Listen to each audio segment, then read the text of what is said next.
स्वागत है दोस्तों आप सब लेके कौन ब्रांड वीडियो के अंदर में आज का हमारा जो विषय टॉपिक है वो है कहानी। इससे पहले हमने कविता को बहुत ही अच्छे से कंप्लीट किया हुआ है, बहुत ही सरल शब्दों में बताएं। जितने भी इंपॉर्टेंट क्वेश्चन हो सकते हैं सभी हमने एकदम अच्छे से करा रखा है। वो था हमारा वन शॉट का पहला पार्ट एंड ये हमारा वन शॉट का सेकंड पार्ट होने वाला है। And mission full marks series को और भी एडवांस बनाने के लिए यहाँ पर भी हमने कविता की काफी सारे इंपॉर्टेंट क्वेश्चन लाए हैं जिसके आने के काफी ज्यादा चांस है। एंड चलो वीडियो को शुरू करते हैं बिना टाइम वेस्ट गंवाए हुए। एंड जैसे कि आप सभी लोगों को पता है कि हमने बहुत सारे टॉपिक कंप्लीट कर लिए, तो अगर आपने नहीं देखा है तो आप जाके चेकआउट कर सकते हो हमारे चैनल के अंदर में। Mission full marks 80 out of 80 लाना है हमारे हिंदी सब्जेक्ट में री एग्जाम के अंदर में। एंड इसके लिए हम बहुत ही अच्छे से तैयारी कर रहे हैं। तो चलो यहाँ पर स्टार्ट कर लेते हैं। नेक्स्ट जो हमारा टॉपिक है आज का वो है कहानी। इसे हम बहुत अच्छे से कंप्लीट करेंगे। क्या होता है कहानी, उसके रिलेटेड कैसे कैसे क्वेश्चन पूछे जाते हैं, वो सारी चीजें मैं आपको बताने वाला हूँ। और सबसे पहले मैं आपको ये बताता हूँ इसके वेटेज के बारे में। अगर आप पीवाईक्यू देखेंगे ना तो आपको ये पता चलेगा ये जो कहानी है ना इसमें बहुत ही कम क्वेश्चन पूछे जाते हैं। अधिकतम यहाँ पर जो चांस होता है ना वो होता है कविता का और नाटक का। इन दोनों में अथवा आपको देखने को मिलता है। बट मैं अगर बोलूँ कि ये अब बहुत ज्यादा इंपॉर्टेंट बन जाता है। अब ऐसा इसलिए बोल रहा हूँ क्योंकि अभी जो हमारा बोर्ड पेपर हुआ था उसमें ये जो दो टॉपिक है ना उससे काफी ज्यादा क्वेश्चन पूछे गए। बट अब ये जो मेन टॉपिक बचता है ना, एक टॉपिक और बचा हुआ है हमारा जो कि काफी काफी ज्यादा इंपॉर्टेंट है। एंड इससे इतने अच्छे अच्छे क्वेश्चन है भाई जो कि काफी ज्यादा चांस है पूछे जाने के। तो चलो एक एक करके सारे टॉपिक हम बताते हैं। एंड ज्यादा क्वेश्चन नहीं होने वाले, लगभग 5 से 6 ही क्वेश्चन होने वाले। तो चलो यहाँ पर स्टार्ट कर लेते हैं, एकदम अच्छे से समझते हैं। सबसे पहला यहाँ पास जो टॉपिक है मतलब कि एक तरह से इंट्रोडक्शन है, इसके बाद में स्टार्ट होता है। सबसे पहले हम जानेंगे कि कहानी क्या होता है। तो कहानी वो चीजें होती है जो कि बचपन में हम सुनते हैं या अभी भी सुनते हैं। बहुत टाइप की कहानी होती है। कुछ कहानी ऐसी होती है जो कि इमोशनल होती है, कुछ कहानी काफी ज्यादा अच्छी होती है, कुछ ऐसी होती है जो कि प्रेरणा देती है, मोटिवेट करते हैं। तो बहुत टाइप की कहानी होती है जिसे हम सुनते हैं, ठीक है, जो काफी ज्यादा यहाँ पर हमें सीख देखने को मिलती है। तो वही कहानी होती है। तो कहानी क्या है यहाँ पर इंट्रोडक्शन में देखते हैं। कहानी एक ऐसी गद्य रचना है जिसमें किसी घटना, अनुभव या जीवन की स्थिति का वर्णन किया जाता है। इसमें पात्र, कथानायक, संवाद और वातावरण के माध्यम से पाठक को जोड़कर रखा जाता है और इससे मनोरंजन के साथ शिक्षा भी मिलती है। जैसे कि मैंने आप सभी को बताया कि इसमें क्या है, बहुत सारे टाइप के हमें कविताएं मिलती है, कुछ घटनाएं होती है, बहुत सारी चीजें जैसे पुरानी चीजें हुई थी, कैसे देश आजाद हुआ, ये सभी कहानी होती है। ये सभी बहुत ही रोचक होती है जिसे सुनने में काफी ज्यादा अच्छा लगता है, मोटिवेशन मिलता है, बहुत सारी चीजें मिलती है।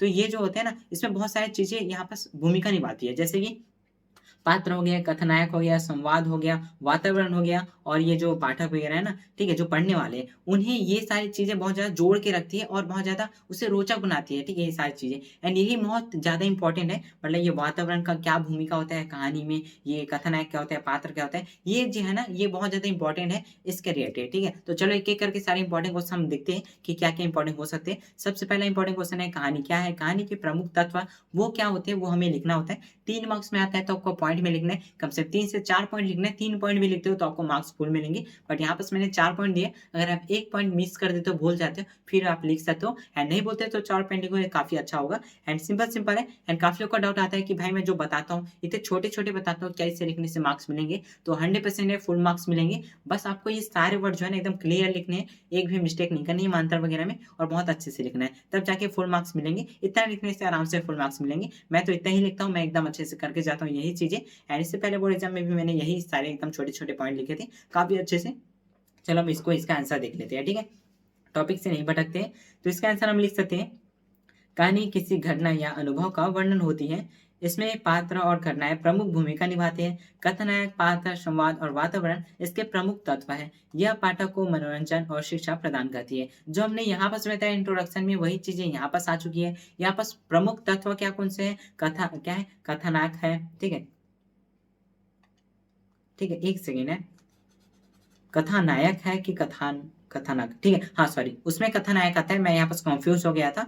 वो नेक्स्ट जो होने वाला है ना नाटक, उसमें आ जाता है कथानायक, इसमें आ जाता है कथानायक आ जाएगा, पात्र आ जाएगा, संवाद आ जाएगा और वातावरण आ जाता है। ये मुख्य यहाँ पर तत्व होते हैं। और कहानी क्या होती है वो तो हमने बता दिया। कहानी क्या होती है, कोई घटना हो गया उसका वर्णन करता है जिससे हमें क्या होता है, शिक्षा मिलता है, मनोरंजन मिलती है। ये चीजें आप लिख सकते हो, काफी अच्छा यहाँ पर मैंने आंसर ढूंढा हुआ है। इसका नेक्स्ट जो क्वेश्चन है वो है कहानी लेखन में देश का और वातावरण का क्या महत्व है। ये काफी काफी ज्यादा इंपॉर्टेंट है, इसके आने की काफी ज्यादा चांस है, तो इसे बहुत अच्छे से कर लेना। वैसे सारे क्वेश्चन इंपॉर्टेंट है तो जोर से करना। यहाँ पर क्या लिखा है इसका आंसर, यह कहानी का वास्तविकता प्रदान करता है। जो कहानी है उसको बहुत ज्यादा वास्तविकता जो है वो प्रदान करता है। समय और स्थान की स्पष्ट जानकारी हमें देता है। पाठक को घटनाओं की कल्पना करने में सहायक मिलती है।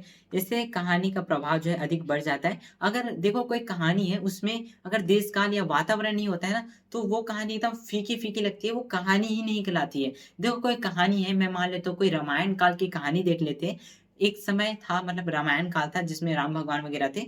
वो एक कहानी है अगर हम सुनाते हैं, तो हम अगर उसमें देश काल मतलब कि वो चीज़ें हम नहीं बताते कि वहाँ वो अयोध्या था, वो श्रीलंका था, ऐसे हम जगह नहीं बताते और जगह के बारे में वर्णन नहीं करते कि उस जगह में ऐसा-ऐसा चीज़ था, उसका वातावरण कैसे था, वहाँ जो लोग रहते थे, कैसे कपड़े पहनते थे, कैसे बोली बोलते थे। अगर हम नहीं बताते किसी कहानी के अंदर में, तो जो पाठक है ना, जो सुनने वाला है, जो पढ़ने वाला है, वो यहाँ पास कनेक्ट नहीं कर पाएगा उस चीज़ों से और वो बोर हो जाएगा। तो वो चीज़ें ना भाई ये कनेक्ट कराती हैं मतलब देश काल और वातावरण जब तक उस कहानी में नहीं रहेगा, वो कहानी नहीं कहलाएगी।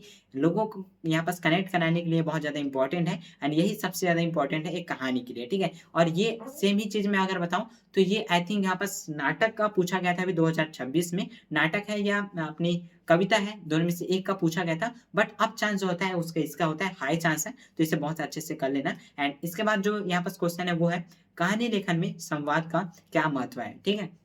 इसका आंसर देखते हैं। संवाद पात्रों की जीवंत बताते हैं। इससे कहानी को रोचकता आती है, कहानी में रोचकता आती है। पात्रों के विचार और भाव स्पष्ट होते हैं, कहानी की गति बनी रहती है। जैसे कि मैंने बताया जो संवाद मतलब क्या होता है जो बोल के बताते हैं ना कि ये स्टोरी हुई थी, इस कहानी में ऐसी चीज़ें घटनाएँ हुई थी, जो चीज़ें बताती है ऐसे भाषा वगैरह का यूज़ किया जाता था, जो बताई जाती है, ठीक है? संवाद किया जाता है, बताया जाता है, बोली की जाती है, वही चीज़ें यहाँ पास संवाद में आ जाती है। तो यहाँ पास बहुत ज़्यादा ये भी महत्व रखता है कि यही बताता है कि जीवन कैसे था उस ज़माने में, उस समय में, उस कहानी में कैसे चीज़ें हुई करती थी। वो रोचक बनाती है यही चीज़ें जब तक देखो जैसे कि कोई मूवी वग़ैरह होती है ना, तो मूवी जैसे चलती है ना थोड़ी फीकी लगती है। बट वहीं इंट्रोडक्शन देने आ जाता है कोई एंकर आ जाता है जो कि बोलते रहता है, संवाद करते रहता है कि ये मेन नायक था, इस समय में ऐसी चीज़ें हुई करती थी। ये अक्सर एनिमे में देखा जाता है। अगर आप एनिमे देखते होंगे तो इससे रिलेट करते होंगे, मैं तो देखता हूँ एंड इससे रिलेटन जो है रिलेशन है वो काफ़ी ज़्यादा अच्छा हो जाता है। तो ये चीज़ें काफ़ी ज़्यादा इम्पोर्टेंट है एंड बढ़ते हैं अगले क्वेश्चन की ओर। ये हमारा लास्ट क्वेश्चन होने वाला है। इस कहानी में यहाँ पास क्वेश्चन क्या है? कहानी के प्रमुख तत्व को समझाना है यहाँ पास। तो कहानी के प्रमुख तत्व कौन-कौन से जैसे मैंने बताया हुआ था। तो इसमें क्या है कथानक है, पात्र है, संवाद है, वातावरण है। ये एक बहुत ज़्यादा इम्पोर्टेंट यहाँ पास तत्व है। इसके बारे में मैंने यहाँ पास बहुत सारे क्वेश्चन बताए, वो सभी इसके बारे में ही थे, इसके रिलेटेड ही थे। तो आपको क्या लिखना है? कथन क्या है? कहानी की मुख्य घटनाओं का क्रम होता है।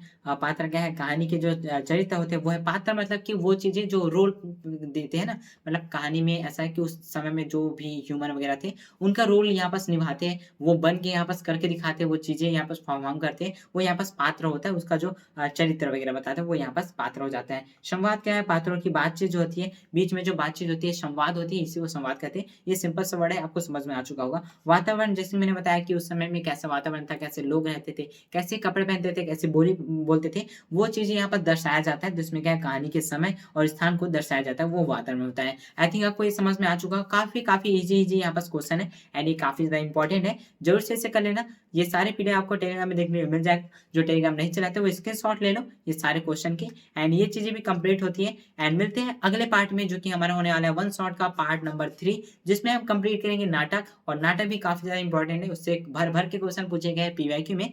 वो चीज़ें हम कंप्लीट करेंगे काफ़ी ईज़ी शब्दों में एंड अच्छे से प्रैक्टिस करते रहो, पढ़ाई करते रहो क्योंकि हमें 80 आउट ऑफ 80 लाना है हिंदी में। सो आई थिंक आपको ये वीडियो पसंद आई होगी। मिलते हैं नेक्स्ट में, तब तक के लिए बाय बाय। अच्छे से पढ़ाई करते रहो।